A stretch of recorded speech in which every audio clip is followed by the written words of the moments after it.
Muchos creen que cuando todo se derrumba en su vida es el enemigo atacando, pero a veces no es Satanás el que está moviendo las piezas.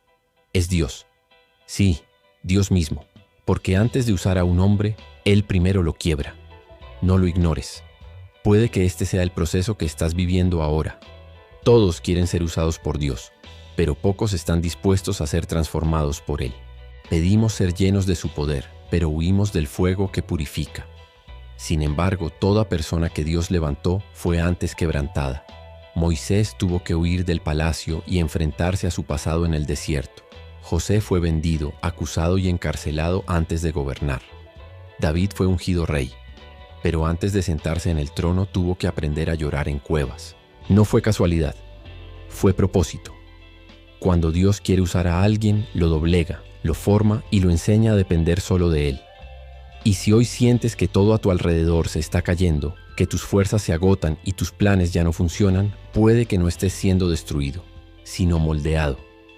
Porque el hombre que Dios usa no se forja en los aplausos, sino en el silencio del proceso. Antes de usarte, Dios te separa del ruido. Te aleja de personas, lugares o circunstancias que podrían impedirte escuchar su voz. Lo que parece soledad muchas veces es preparación. Moisés fue sacado del palacio para encontrarse con Dios en el desierto. José fue separado de su familia para ser formado en Egipto. Y tú, quizás, estás siendo apartado no porque Dios te haya olvidado, sino porque quiere hablarte sin distracciones. La soledad duele, pero también revela. Es en el silencio donde aprendes a reconocer la voz del Padre. Y Moisés apacentaba las ovejas de su suegro, y llegó al monte de Dios a Horeb. Éxodo 3:1. Cuando Dios te aparta no es un castigo, es una cita divina. Él te saca del ruido para enseñarte obediencia, paciencia y discernimiento. A veces tus oraciones de Señor, úsame, son respondidas con un tiempo donde nadie te ve. Pero ese anonimato es donde Dios te está formando. No busques salir de esa temporada apresuradamente. Busca lo que Él quiere decirte en ella, porque el desierto no es el final, sino el taller donde Dios moldea a sus instrumentos. Luego, Dios te muestra tus debilidades. Antes de darte autoridad, Él te hace ver tus límites. Moisés dijo, no sé hablar. Gedeón confesó, soy el menor de mi casa.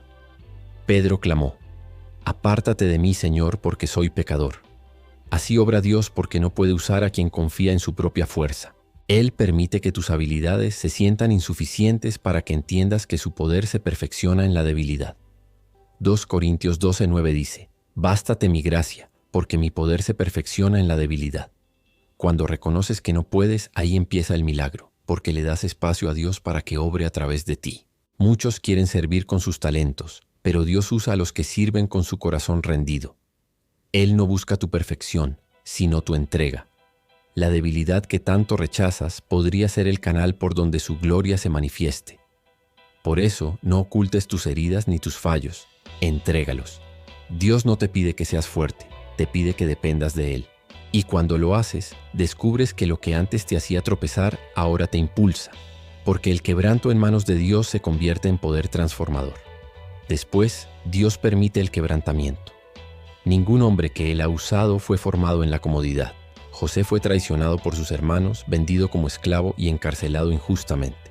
David fue ungido rey, pero tuvo que huir por su vida durante años.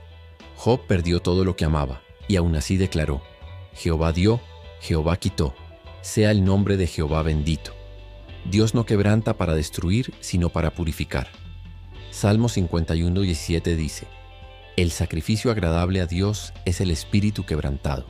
Al corazón contrito y humillado, no despreciarás, oh Dios. Cuando todo parece derrumbarse, cuando las oraciones no tienen respuesta y el silencio de Dios te abruma, no es abandono, es cirugía espiritual. Él corta lo que no sirve, arranca lo que estorba y poda lo que debe crecer. El quebrantamiento es el lenguaje de Dios para el alma que será usada. Si estás en una temporada de lágrimas, puede que sea el fuego que refina tu fe. No te rebeles ante el dolor. Míralo como un altar donde tu voluntad muere y la suya toma el control. Porque solo quien ha sido roto puede comprender el valor de ser restaurado. Y cuando salgas de esa etapa mirarás atrás y entenderás que el proceso que más dolió fue el que más te acercó a tu propósito. Dios también enseña obediencia a través de la espera. Ese tiempo en el que parece que nada sucede, en realidad es el campo donde Dios cultiva tu carácter. Abraham esperó décadas por su promesa. David fue ungido, pero no reinó de inmediato. José interpretó sueños en prisión antes de que su propio sueño se cumpliera. Y Jesús, siendo el Hijo de Dios, esperó 30 años antes de comenzar su ministerio. La espera no es pérdida de tiempo, es el taller donde Dios te entrena en silencio. Habacuc 2:3 dice: aunque la visión tardare, espérala, porque sin duda vendrá, no tardará.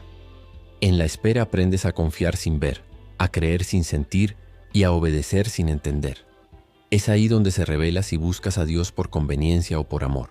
Muchos se frustran porque oran y no ven resultados, pero no saben que Dios está trabajando en lo invisible. Cada retraso tiene un propósito, cada silencio tiene una enseñanza. La espera destruye la impaciencia, y la impaciencia es enemiga del llamado. Por eso, si Dios te tiene en pausa, no te quejes, adora. No empujes la puerta que Él ha cerrado, porque cuando llegue el tiempo correcto, se abrirá sola. Lo que viene de Dios nunca llega tarde, llega maduro. Y cuando ese día llegue, entenderás que no estabas esperando el cumplimiento de una promesa, sino que Dios te estaba preparando para sostenerla. Antes de usarte públicamente, Dios te confronta con tu orgullo. Este paso es uno de los más difíciles, porque toca lo más profundo del corazón humano. El orgullo es el enemigo silencioso del propósito. Se disfraza de seguridad, de autosuficiencia o incluso de espiritualidad. Pedro tuvo que negar a Jesús para entender que su fuerza no era suficiente. Creía estar listo para morir por su maestro, pero cayó ante el miedo de ser reconocido como su discípulo. Solo después de esa caída, Pedro fue verdaderamente útil para el reino.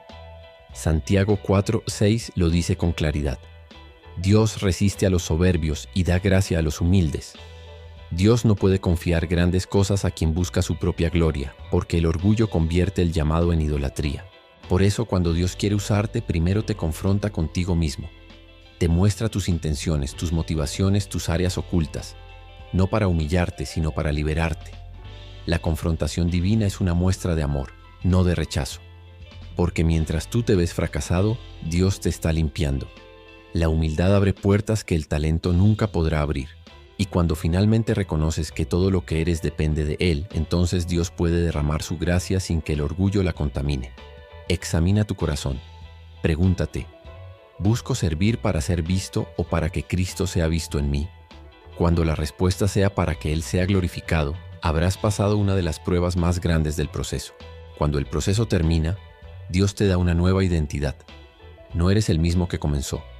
Jacob dejó de ser el que engañaba para convertirse en Israel, el que luchó con Dios y prevaleció. Saulo, perseguidor de cristianos, se transformó en Pablo, apóstol de las naciones. Simón, el pescador impulsivo, fue renombrado como Pedro, la roca sobre la que Cristo edificaría su iglesia. El quebrantamiento no te destruye, te redefine. Génesis 32:28 dice: No se dirá más tu nombre Jacob sino Israel, porque has luchado con Dios y con los hombres y has vencido. Cuando pasas por el fuego y permaneces fiel, Dios te renombra, porque el propósito no puede habitar en la misma identidad que el pecado o el orgullo. El nuevo nombre representa madurez, entrega, obediencia. Lo que antes era debilidad ahora se convierte en testimonio. Cuando Él termina de formarte, te envía. Moisés regresó a Egipto, pero ya no era el hombre temeroso que huyó del faraón. Era el libertador de un pueblo. Dios le dijo: y ahora ve, porque yo estaré contigo. Éxodo 3:12. Ese es el destino del hombre que ha sido doblegado. Regresar al lugar del dolor, pero con poder. Volver al sitio donde cayó, pero con autoridad. Si estás atravesando una temporada de silencio, de pérdida o de prueba, no huyas. Puede que no estés siendo castigado, sino escogido. Porque antes de usarte, Dios te quiebra. Antes de exaltarte, te humilla. Antes de confiarte su poder, te enseña a depender solo de Él. No lo ignores. Este puede ser tu llamado divino. Lo que vives no es casualidad, es preparación. Dios está formando en ti lo que después usará para impactar a otros. Permite que Él termine su obra. No te resistas al proceso, porque el dolor de hoy será la autoridad del mañana. Y cuando llegue el momento sabrás que no fuiste tú quien se levantó, sino Dios quien te levantó. Ahora te pregunto, ¿estás dispuesto a ser quebrantado para que Dios te use? Si tu corazón responde sí, escribe en los comentarios: aquí estoy, Señor. Haz tu voluntad en mí. Y no olvides suscribirte, porque el próximo video puede ser la confirmación que has estado esperando.